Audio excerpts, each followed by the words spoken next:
people to know that Stan Burdett is a man on a mission. From Hamilton, we go to Burlington, Burlington to Oakville. And his wife, Aura, is making sure he stays on schedule. So that's going to be quite a bit of a stretch there. Today, Stan is taking a step in a direction very few men choose to tread.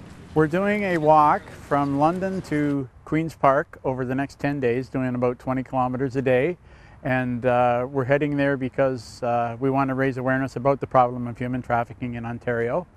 And we want to have people along the way sign a petition that we're going to present to the provincial government, because we feel that Ontario needs to step up a little bit more as far as resources.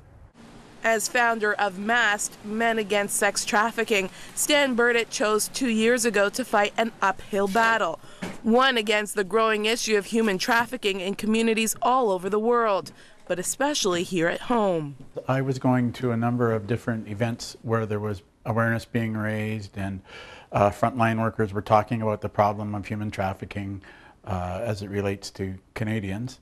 And I started to notice that there was a real disproportionate number of women to men, like 7 to 8 women for every guy that would be at these events.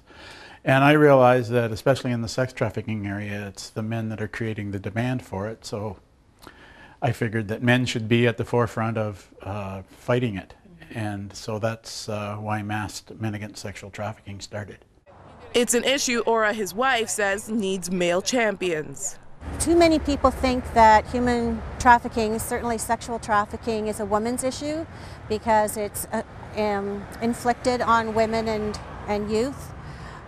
Primarily, about probably 80% of the victims are women and youth. But it's also very much a man's issue because they are the buyers, they're the ones that are creating the demand.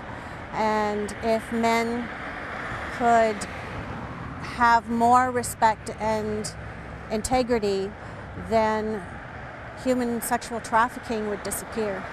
And as Stan heard the heartbreaking stories from human trafficking victims, he realized the need was not only a global issue, but a domestic one as well. I just stumbled across an article about human trafficking, and again, I thought it was in Cambodia and Thailand, places like that. And then the article went into the fact that it happens in North America and indeed in Canada.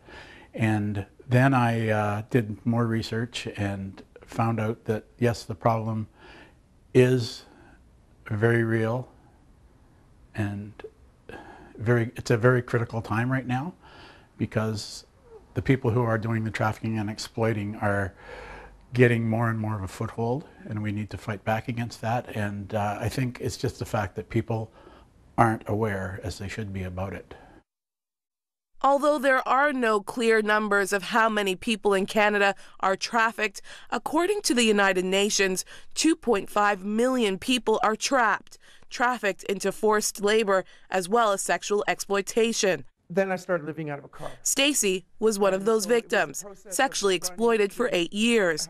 For her protection, we have concealed her identity and changed her name. I was married.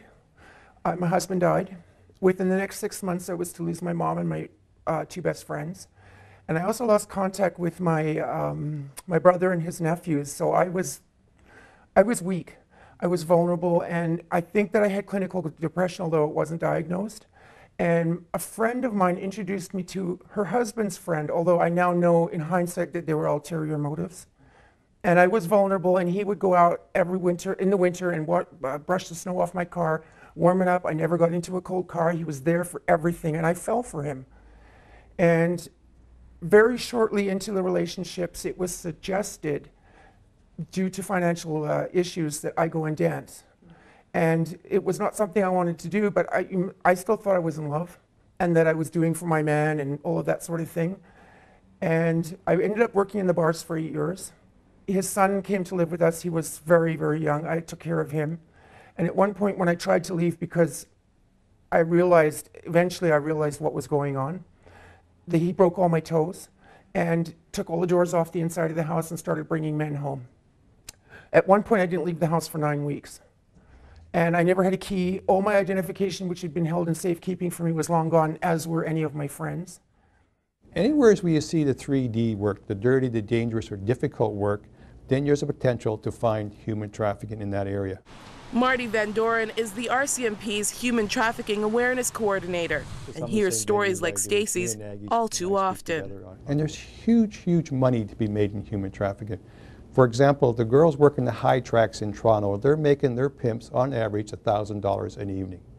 So there's big money to be made. So if you have 3 or 4 girls in your stable, there's a lot of money that's actually being made by those individuals. And they work these girls pretty much every day of the year, so there's not too many days off. There's a lot of money that's actually being made.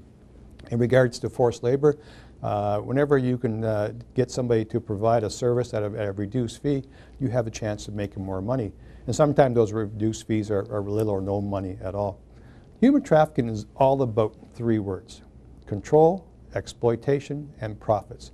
If you can control somebody, and I mean control their minds, then you can exploit their labor for profits. And as I said, there's a lot of money to be made there. And control is very easy to put in place once you can get the person isolated away from their support groups and their families. Van Doren says the only way to stop this problem is by decreasing the demand.